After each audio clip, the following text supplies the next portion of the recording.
For our last speaker on this panel, we have Mr. Eric Ingersoll.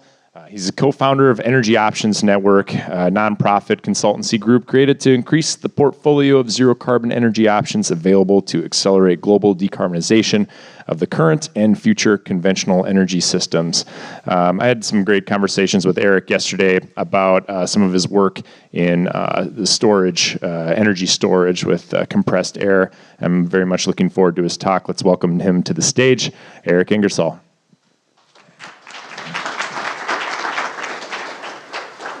Good afternoon.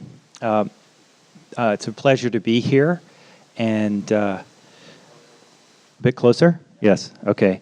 It's a pleasure to be here, and this type of meeting addressing this topic it's easy to think there's so much publicity about climate change, and there's so many people involved in campaigning around climate and clean energy and so forth. But the kinds of questions that we're addressing here relating to industrial heat or actually getting to zero carbon emissions, and those types of questions are very rarely dealt with in a realistic way. And so it's very good for people like me who are involved in this all the time to come here and see a lot of friendly faces and smart people who are working on this issue. So which one do I press? Just the arrow here? Okay, so I'm going to address there's two questions. When you see these kinds of presentations about advanced nuclear power plants, you think, okay, we basically can solve the problem. The only question is, how much will they cost and when will they be available? And I'm only being, I'm not being paid enough for this presentation to answer two questions, so I'm just going to answer the question about what they cost, okay? That's a joke. This project, so what I'm going to be reporting on, the other thing I have to tell you up front is that I don't have a video, unfortunately. So this is going to be a little bit drier, but it's actually very important information about what these plants could cost and the level of confidence that we can have in this as a solution. So this project, so I've been working as a consultant and a kind of a policy advocate for advanced nuclear and nuclear cost reduction strategies. And the Energy Innovation Reform Project, and I do that through my own consulting firm, which is called Lucid Strategy, and also through a nonprofit organization, which is the Energy Options Network. And the Energy Innovation Reform Project is an interesting organization in the United States that is trying to build a basis for more political consensus around climate by sort of changing the discussion from being technology-focused to being innovation-focused. So if you think about, the other thing that one experiences at many types of meetings like this is that the conference is sort of divided up into tribes of people who support their different technologies. And that's extremely true in the United States. The conservatives support nuclear power and fossil fuels, and the sort of left supports renewables and not using any energy at all. And And right now we have no constructive conversation between those groups. So the Energy Innovation Reform Project is actually a conservative organization, or conservative inspired, but they're trying to find a middle ground where the people who are interested in innovation in renewables would also be working with the people who are interested in innovation in conventional technologies and nuclear. So as part of that, we did an assessment of the private companies that are working on developing advanced nuclear. And we shared some of those initial results with the policy community, and everybody said, this is incredible. You know, the modelers, people who are modeling the energy said, we have no idea about this. Why didn't we learn about this before? Some of the conservatives were saying, this is amazing, we're really supportive of this. Some of the people on the left who are really concerned about climate said, gee, this is great, we'd like to hear more about this. But everybody wanted to know, what does it cost? Like, if we're going to be asked to put public money into this, we really need to know what this costs. And the private companies aren't so interested in sharing their costs. They are in the process of developing their costs. They're interested, they're talking with customers and so forth, but they don't necessarily want to or have any incentive to kind of open up their books and share their costs. So we're kind of at an impasse, right? To build more political consensus, we need to have a better understanding of the costs, but the private developers don't have that incentive. So we were asked to figure out a way to essentially do an analysis of the costs that these companies might have in a way that would also protect their confidentiality, but build credibility. So that's what I'm going to report on. Now, the first thing, I mentioned that we did sort of two parts of the study. The first part was just who are these companies, what are they doing, and how long might it take for them to bring their products to market, and what are they thinking their costs were. It was not a detailed study. It was sort of a, hey, there's something new on the horizon. And the Energy Innovation Reform Project was running some models around lower cost methods for decarbonizing the US economy. And they took our early results and put them into their model. This is why innovation is really important.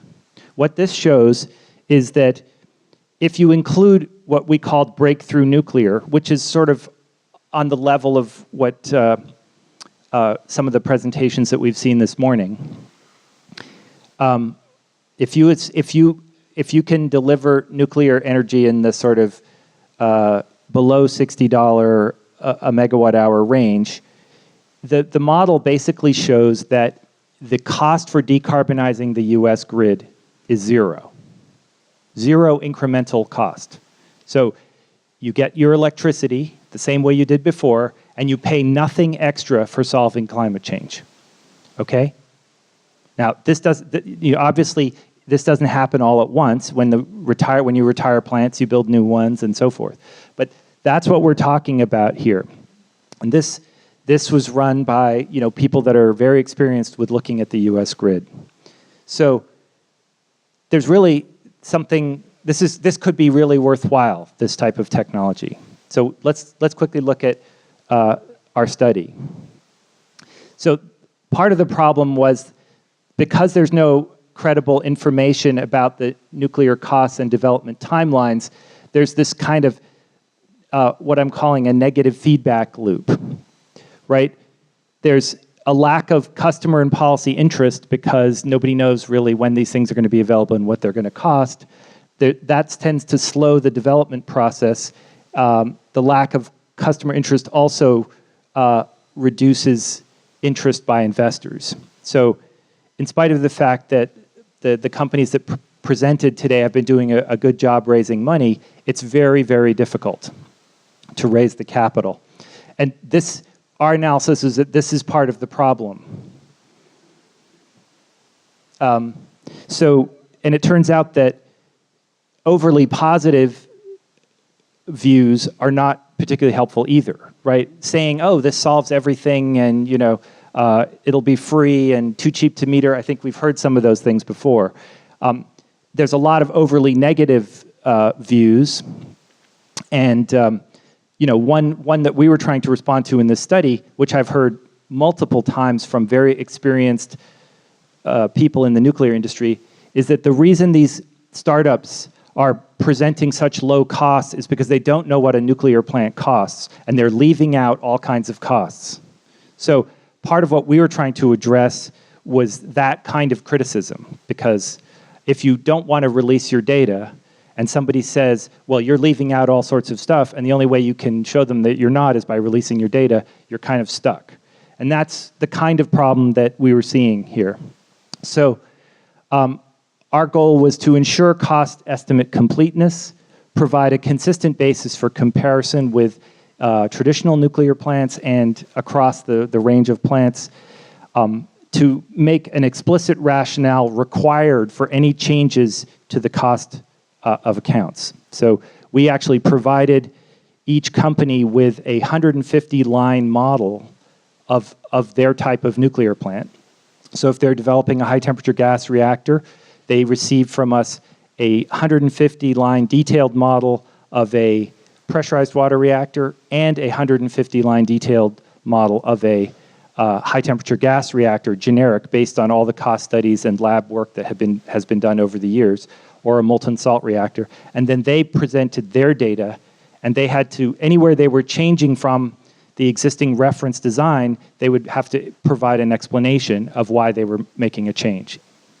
So this was to get real sort of rigor so that nobody says, well, you know, our plant's simpler, so it costs less. You know, we were trying to get beyond that.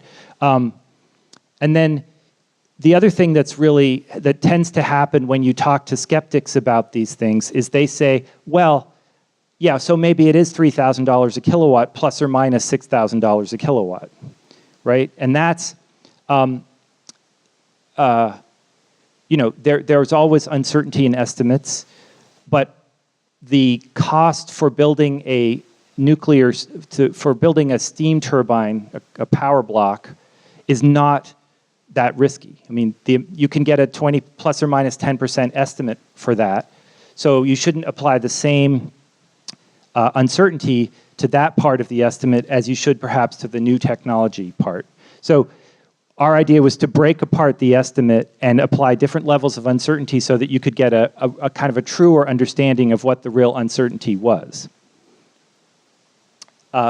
We approached a number of companies, and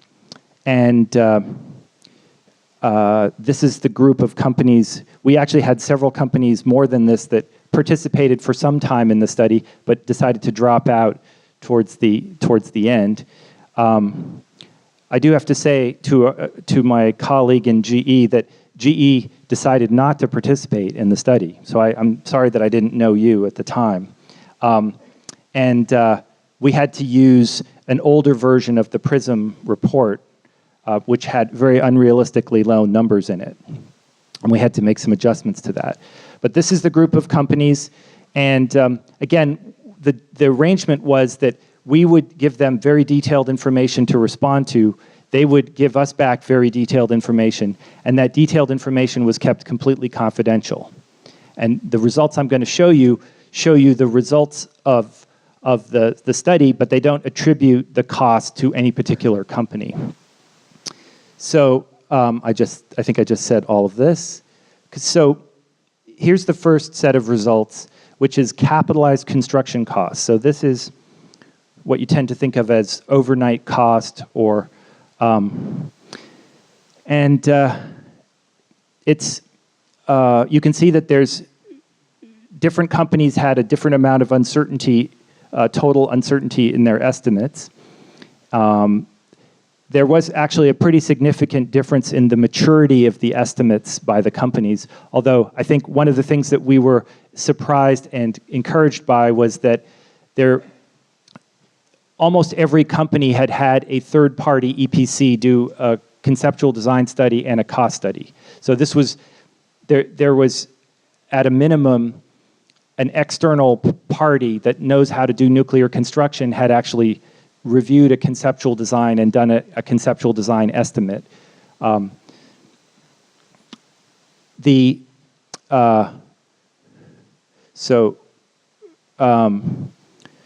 Indirect services costs are, of course, a large part of the costs. And so this is the cost of the EPC firm. This is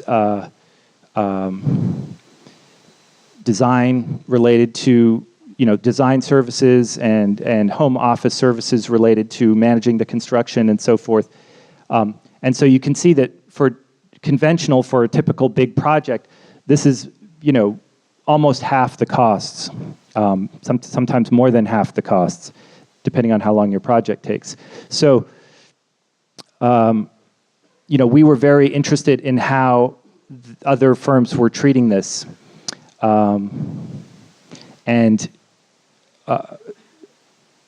Because some of the advanced plants are smaller and they are more manufactured, and the construction process is a significantly simpler process, they are they are able to get, they're proposing that they will have some savings because of shortened construction projects. I think it is notable that the average is around a little bit less than $4,000 a kilowatt. That's pretty close to being transformative as a price. And the lower cost ones are a lot less than that and would probably have a very big market. It's worth noting that even existing technology of which we've built hundreds of reactors still has a big uncertainty bar. If you look at the conventional nuclear, I mean that's one of the things that I think is worth mentioning here is that when people say what does nuclear cost, you can't really answer that without saying, well, where are you building it and what kind of plant? And I mean there are a lot of factors that go into this. So where did the savings come from? I think the presentation will be available to people, so if I go a little bit fast through this, you guys can study it afterwards if you're interested. Maybe if you can't sleep or something, you can... So what you see here is that as a breakdown of where the savings was being forecast, and some of the companies with higher costs maybe had savings in a couple of key areas, and the companies with much lower costs tended to show savings in all areas. We also modeled operating costs, and there was a fairly big range in operating costs. They are lower than light water reactors. Although there's, again, a range of costs globally for what light water reactors cost to operate, and so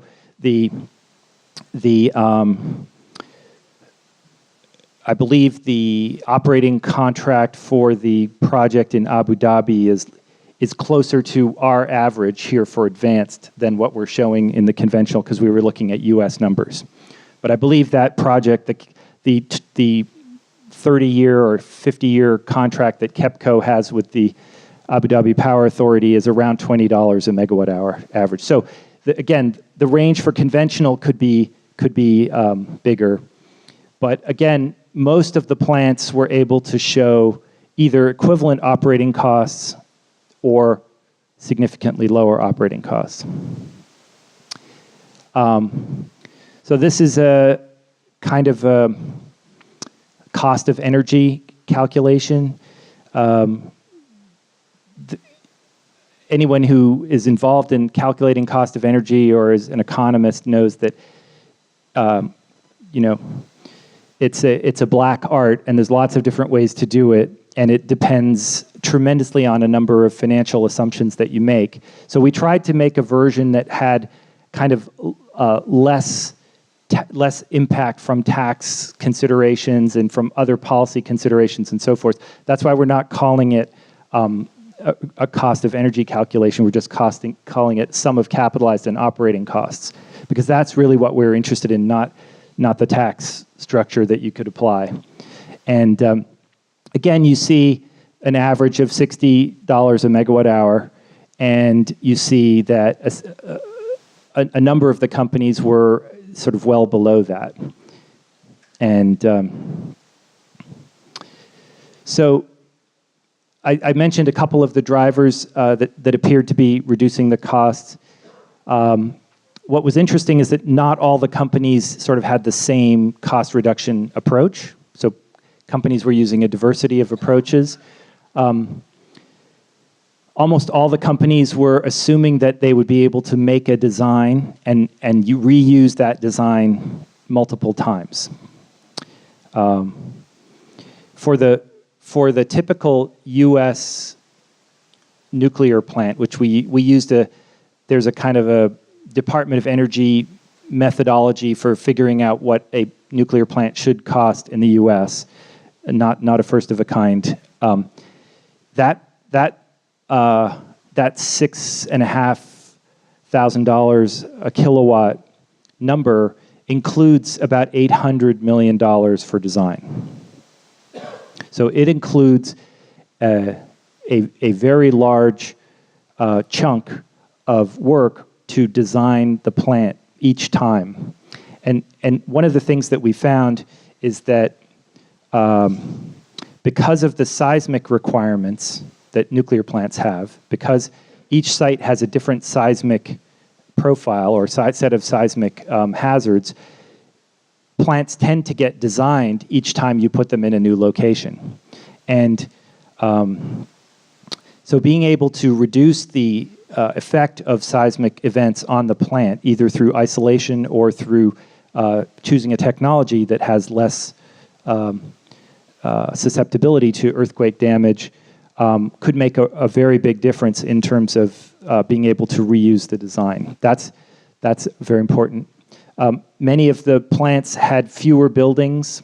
They had a higher percentage of modular and or shipyard-based components, and they had substantial other reductions in construction scope.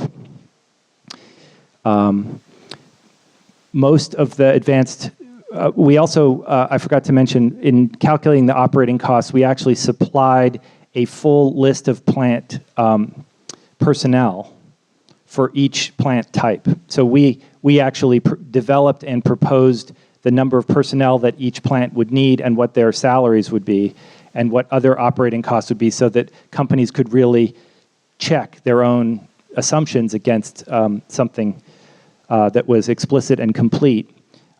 So we also had dialogue with the companies about where they were seeing potential reductions in staff. I guess one thing that I would say is that most of the companies thought this was a very constructive experience. They appreciated what we had done. A number of them, some of them had quite well-developed models for all of this. A number of them found that they were able to improve their models by this kind of interaction. So that was very encouraged. We felt good about that. And then there was, significant reduction in kind of associated equipment and auxiliary equipment. So before you rush out and buy one of these plants, these were early stage designs. They did not include any capitalized licensing and development costs. So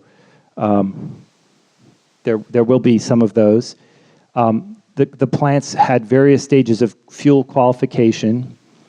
Some of the plant delivery models I wouldn't say are tested or demonstrated. None of the participating companies except GE have built a commercial scale demonstration reactor. And we don't claim that these will be final costs, but what we do claim is that the risk around these costs is much less than the policy environment and the skeptics are pointing out. That one should, as an advocate or as a customer or as a policymaker, have a much higher level of confidence after this presentation than before about what these things actually cost. And if you read our study, you'll see that there's a lot more detail in there about the methodology and so forth. We think there really is an opportunity to radically lower the cost of nuclear energy, and that these companies, many of the companies we talked with, are pursuing approaches to doing that, which seem credible and seem likely to work. The cost savings is not a result of using this type of fuel or that type of reactor design. It actually comes from an integrated approach to designing a low-cost plant, and in many cases leveraging the fuel and other benefits from that type of technology, but it doesn't sort of happen automatically. And to give you just one example of that, in 1980, Oak Ridge National Laboratory did a very detailed cost and projection based on a pretty comprehensive conceptual design of a molten salt reactor. And in that year, their projected capital cost for a molten salt reactor was the same as the projected capital cost for a light water reactor. So if you do not innovate and design for low cost, you can make any one of these technologies as expensive or more expensive than an existing nuclear plant. So it's not just the technology, it's really a focus on cost optimization of the design. And in keeping with that, the companies at the lowest end of the design had spent the most effort and had the most sort of significant impacts or had done the most redesign to achieve cost reduction.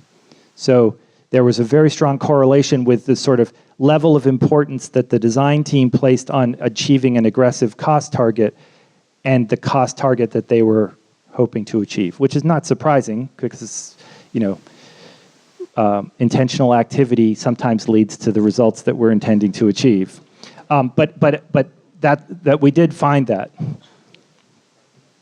I think that's all I have. So. All right, thank you, Eric.